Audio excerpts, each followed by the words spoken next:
हरे कृष्णा। मार्गशीर्ष मास की कृष्ण पक्ष की एकादशी तिथि को उत्पन्ना एकादशी के नाम से जाना जाता है। इस दिन व्रत रखने से सभी मनोवांछित फल की प्राप्ति होती है, घर में सुख समृद्धि आती है और मन भी निर्मल होता है। मार्गशीर्ष मास की कृष्ण पक्ष की 11 यानी कि 11वीं तिथि को ही भगवान विष्णु से एकादशी तिथि प्रकट हुई थी, इसीलिए इस दिन उत्पन्ना एकादशी का व्रत रखा जाता है और इसी दिन से एकादशी व्रत करने की शुरुआत हुई। इस बार मार्गशीर्ष मास की कृष्ण पक्ष की एकादशी तिथि प्रारंभ होगी 26 नवंबर मंगलवार को रात्रि में 1:03 से। देखा जाए तो यह सोमवार की मध्य रात्रि का समय होगा और एकादशी तिथि की समाप्ति होगी 27 नवंबर बुधवार को 3:47 पर। मंगलवार के दिन सुबह से लेकर रात तक एकादशी तिथि विद्यमान रहेगी। मंगलवार को तो एकादशी तिथि है ही, लेकिन साथ ही साथ बुधवार के दिन भी एकादशी तिथि का स्पर्श हो रहा है, यानी इस दिन भी सूर्योदय से पहले एकादशी तिथि रहेगी। तो इस बार एकादशी का व्रत 2 दिन रखा जाएगा, यानी 26 नवंबर मंगलवार को और 27 नवंबर बुधवार को। शास्त्रों में ऐसा कहा गया है कि जब भी एकादशी तिथि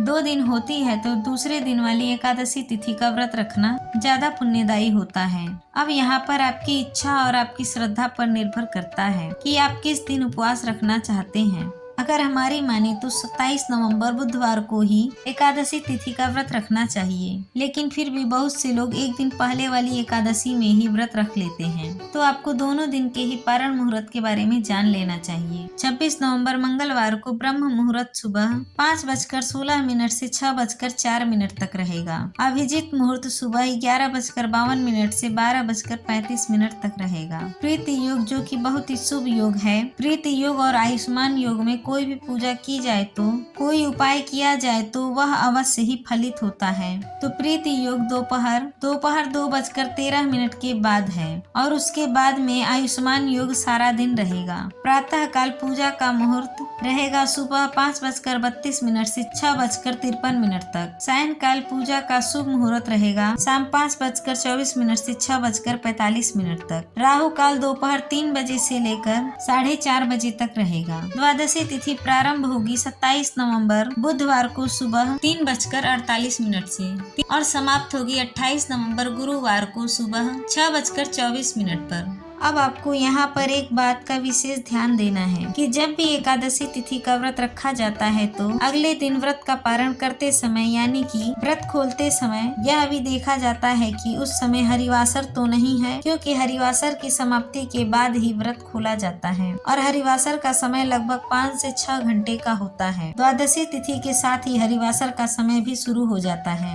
इस समय भूल से भी व्रत नहीं खोलना चाहिए। और बुधवार को इस बार सर्वार सिद्धि योग बन रहा है। सूर्योदय होगा इस दिन सुबह 6:53 पर और सूर्यास्त का समय 5:36 पर। ब्रह्म मुहूर्त सुबह 5:16 से 6:04 तक रहेगा। आयुष्मान योग दोपहर 3:13 तक रहेगा और बाद में सौभाग्य योग सारा दिन रहेगा। हस्त नक्षत्र सुबह 4:34 तक और बाद में पूरा दिन चित्रा नक्षत्र रहेगा। बहुत ही शुभ दिन रहने वाला है। आपकी पूजा, आपका व्रत अवश्य ही फलित होगा। राहु काल दोपहर 12 बजे से लेकर 1:30 तक रहेगा। हरिवासर 27 नवंबर बुधवार को सुबह 11 बजे तक रहेगा। जब तक हरिवासर रहेगा तब तक व्रत नहीं खोला जाता। तो जो लोग 27 नवंबर बुधवार को एकादशी का व्रत खोलेंगे वह हरिवासर के समय भगवान की पूजा कर सकते हैं, भोग लगा सकते हैं और दान दे सकते हैं, लेकिन शुभ मुहूर्त में ही आपको व्रत खोलना होगा। 27 नवंबर बुधवार को दोपहर 1:31 से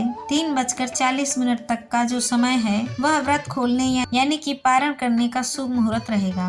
इसी समय आपको अन्न ग्रहण करना है। सुबह यदि बहुत आवश्यकता हो तो चाय या फिर दूध आदि ले सकते हैं, नहीं तो आपको पारण मुहूर्त में ही अन्न, जल, जो भी पानी वगैरह है वह ग्रहण करना चाहिए। और जो वैष्णव भक्त होते हैं वह द्वादशी तिथि मिली एकादशी का व्रत करते हैं। तो जो लोग बुधवार को एकादशी का व्रत रखेंगे उन्हें अगले दिन यानी 28 नवंबर गुरुवार को सुबह 6:53 से 7:36 के बीच व्रत खोलना है। हालांकि इस समय त्रयोदशी तिथि प्रारंभ हो चुकी होगी, लेकिन त्रयोदशी तिथि के प्रथम पहर में व्रत खोला जा सकता है। अब आप जिस भी दिन एकादशी का उपवास करें उसी दिन आपको एकादशी के और ठीक एक दिन पहले 10वीं तिथि के नियम का पालन करना चाहिए। उम्मीद है कि आपको ये जानकारी अच्छी लगी होगी। वीडियो पसंद आया हो तो वीडियो को लाइक जरूर करें।